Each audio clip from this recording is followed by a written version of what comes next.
Gracias, muy buenos días. Aprecio en todo lo que vale el espacio y la oportunidad. Muchas gracias, Héctor, por este primer encuentro con el motivo de la primera valoración de la presentación del paquete económico y el recibimiento que el grupo parlamentario del PRI hace en el Senado. Nos complace mucho y nos genera mucha tranquilidad la responsabilidad que contiene el alcance de todos los elementos que integran este paquete económico. Evaluamos de manera puntual las variables que integran los criterios generales de política económica, que serán además las variables a través de las cuales se calculen los ingresos que posteriormente tendrán que equiparar los egresos. Estamos ciertos que en política de egresos la facultad exclusiva de la Cámara de Diputados está en buen resguardo y nosotros estaremos en los próximos días analizando puntualmente el paquete económico en su connotación exclusiva de los ingresos. Ahí hay buenas noticias, hay una presentación que implica de manera puntual mucha responsabilidad y hay que reconocer que hay propuestas de modificaciones a varios ordenamientos legales. Además de revisar la ley de ingresos, estaremos revisando oportunamente la Ley Federal de Derechos, estaremos analizando la Ley de Ingresos sobre Hidrocarburos, la miscelánea que implica modificaciones a la Ley del Impuesto sobre la Renta, del Impuesto al Valor Agregado y al Código Fiscal de la Federación, así como algunas otras disposiciones en el ámbito de Pemex y de Comisión Federal de Electricidad. En la Comisión de Hacienda, donde hay una representación relevante del grupo parlamentario del PRI, estaremos atentos a analizar todas las iniciativas de todos los grupos parlamentarios. En la Comisión de Hacienda estaremos atentos a escuchar todas las voces de la sociedad, pero el grupo parlamentario del Partido Revolucionario Institucional en el Senado de la República recibe con gran agrado y firmeza la disposición del presidente de la República porque no haya ni nuevos impuestos ni modificaciones a los impuestos ya existentes. En principio y de manera definitiva el Partido Revolucionario Institucional estará revisando, estará de manera fija determinando esta posición de no más aumentos de impuestos y no nuevos impuestos. Hay bondades relevantes que en materia fiscal debemos reconocer. Existen incentivos a través de créditos fiscales para generar acciones de filantropía. Existen también créditos fiscales para acompañar la participación de los contribuyentes en la formación de atletas de alto rendimiento. Existen también incentivos fiscales a través de créditos de esta condición para fomentar inversiones que alienten la recarga en vehículos eléctricos. Hay la propuesta de parte del Ejecutivo por generar esquemas de simplificación para las pequeñas empresas, para aquellas que tengan ingresos reconocidos hasta por 5 millones de pesos anuales.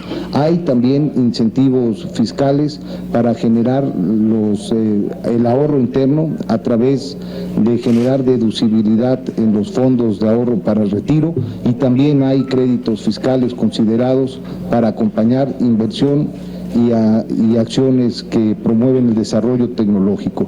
En este sentido, estamos claros que es un paquete en términos generales que acompaña las necesidades económicas del país y que permite ver que el conjunto de reformas acompañadas desde el Senado de la República le dan ahora viabilidad y responsabilidad hacendaria al manejo de la política fiscal del Estado mexicano. Estoy a sus órdenes y muchas gracias por el tiempo y por la oportunidad de platicarlo con ustedes. Tenemos registradas 3 preguntas. Empezamos con Andrea Becerril de La Jornada. Me veo muy lejos allá. Senador, yo quería preguntar si realmente el país va a aguantar ese ajuste que toca sectores clave como educación, salud, el agro. Y también quiero preguntar si no habría necesidad de que también hubiera un ajuste en los altos salarios de magistrados incluso legisladores que en el presupuesto quedaron intocados. Muchas gracias.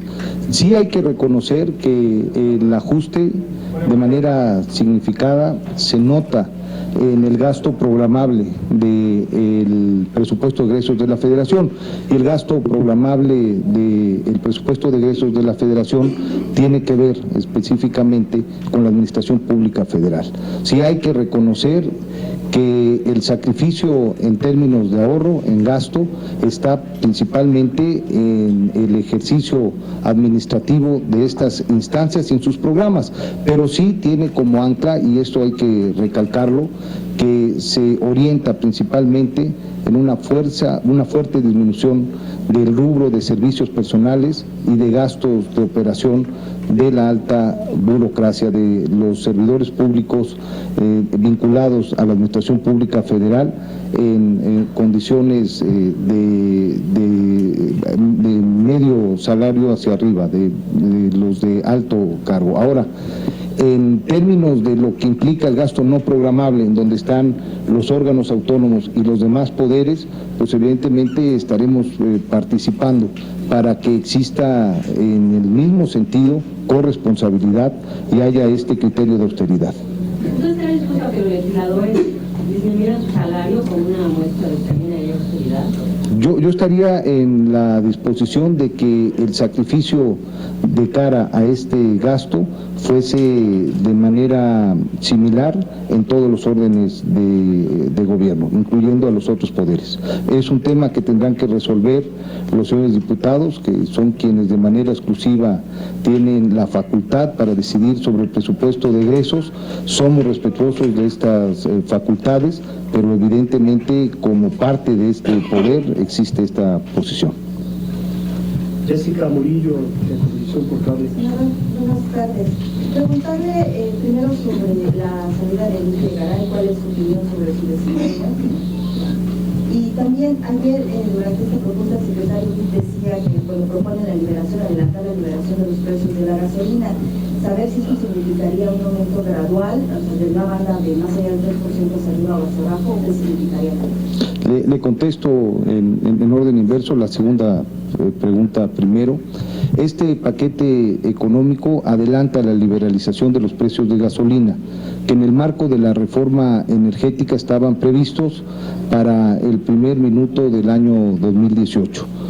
Esto va a implicar aprovechar los alcances y las medidas que en esta materia ya se tomaron en el ejercicio fiscal del 2017, y la propuesta del Ejecutivo contempla involucrar tanto a la Comisión Reguladora de Energía como a la Comisión Federal de Competencia Económica para que sea gradual, para que pueda tener una presencia en función de regiones y para que de manera puntual también se puedan satisfacer en su beneficio las demandas de los consumidores. Pero en este sentido, lo que quiere decir liberalizar los precios un año antes es que seguramente estarán ya sujetos a los precios internacionales de su insumo como materia prima, que es el barril de petróleo, y estarán subiendo y estarán bajando conforme oscila el precio del barril de petróleo. Y con respecto a la segunda pregunta, que la aprecio y la agradezco mucho, fijar posición puntual. Primero, de reconocimiento al gran desempeño con el que se distinguió el doctor Videgaray como secretario de Hacienda y Crédito Público. En momentos particularmente complicados para la economía mundial y por tanto también para la economía nacional. Los registros que hoy se tienen en el aumento de los ingresos tributarios, de casi un 62% por encima de lo que se venía recaudando por este concepto en el 2012, como consecuencia del diseño de la reforma hacendaria. El aumento en colocación de crédito en condiciones de mayor competencia en función de la reforma financiera, La contribución en el ámbito fiscal de la reforma energética le dan un sitio y un lugar a quien desde la Secretaría de Hacienda y Crédito Público le cumplió al presidente de la República con lealtad, cumpliéndole con mucha lealtad y con buenos resultados al pueblo de México. Me parece que ese es el interés que debe marcar el desempeño de quien fue un gran secretario de Hacienda y Crédito Público, que tiene el reconocimiento y el respaldo del grupo parlamentario de su partido en el Senado de la República. Víctor Mayán, de Capital. ¿Cómo está, senador? Buenas tardes. Dos preguntas. La primera tiene que ver si su partido estaría en la tesitura de acompañar una contrarreforma fiscal que beneficie sobre todo a los pequeños contribuyentes, ya que se han quejado mucho de que el marco tributario es muy asfixiante. Y la segunda, si usted no ve que este recorte que propone el gobierno de 239.000 millones se pudiera ampliar, tomando en cuenta una reducción en los salarios de los funcionarios de la Administración Pública Federal, magistrados, ministros de la Corte, consejeros del INE, de los órganos autónomos, ¿usted podría ver ahí una salida para que haya más dinero y ese dinero se canalice a inversión? Con respecto a la primera pregunta, reiterar que se generaron condiciones de debate y se aprobó una reforma hacendaria que de manera puntual salvaguardaba el interés de las pequeñas empresas y de los contribuyentes de más bajos recursos. Esa fue la propuesta que presentó el presidente de la República y esa fue la propuesta que respaldó su partido en el Congreso de la Unión, particularmente en el Senado de la República. Hoy, con la propuesta que envía la Secretaría de Hacienda, se vuelven a generar condiciones que van acompañando los impulsos emprendedores de los pequeños del pequeño empresariado en el país. Hay un nuevo régimen fiscal propuesto que genera simplificación relevante para estos contribuyentes que puedan tener ingresos, ya lo había mencionado, hasta por 5 millones de pesos. Ahora, la posición del gasto y los recortes que ustedes mencionan va en la misma tesitura que la pregunta anterior. Primero, sí hay que remarcar, y ojalá lo pudiésemos registrar, que el grueso del recorte tiene que ver con el gobierno federal. Para utilizar un concepto coloquial, quien realmente se aprieta el cinturón es el gobierno de la República. Y las principales disminuciones están en los rubros, ustedes lo podrán cotejar hoy que tengan las cifras, tanto de servicios personales, que implican perder acompañamiento administrativo a los altos funcionarios principalmente, como en los gastos de operación en el marco del programa de austeridad que ya desde este año se instrumentó. Y con respecto a si esto pudiese alcanzar a los demás órganos autónomos y a los demás poderes del Poder Judicial, es una decisión que tendrán que tomar los diputados y que tendrán que tomar en el marco de su autonomía al momento de proponer el presupuesto estos mismos órganos. A mí me parece, y es una posición personal, que evidentemente el sacrificio en este contexto debe ser similar en todos los órdenes, como ya lo había comentado. Pero sí recalcar que el mayor esfuerzo en el recorte está orientado a la Administración Pública Federal en los rubros de servicios personales y gastos de operación. Muchas gracias. Tenemos dos últimas preguntas. Gabriel Chantomila, del Sol de México. Senador, buenas tardes. Preguntarle si su bancada o la comisión que representa tiene algún estudio, algún análisis de lo que ha venido siendo la relación del peso mexicano frente al dólar, cómo ha impactado en las economías, en las clases que menos tienen, que además es una característica de esta devaluación de este gobierno. Usted podrá justificar cuando lo justifica la autoridad que ayuda a las inversiones, pero nunca dice los efectos negativos que tiene hacia la economía. ¿Usted conoce su opinión en este sentido? Y se lo aprecio mucho. Digamos que el principal incidente negativo en una depreciación del peso, principalmente en este caso única y exclusivamente frente al dólar, lo que significa que es una apreciación del dólar más que una depreciación del peso. Cuando el peso pierde valor por sí mismo, se deprecia principalmente frente a todas las demás divisas, no solo frente a una.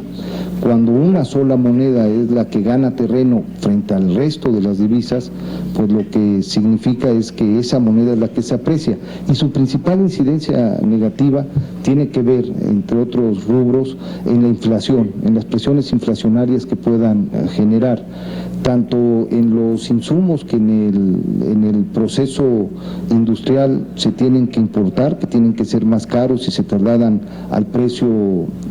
finalmente al precio final que absorbe el consumidor, como también con los bienes y servicios de consumo y uso inmediato.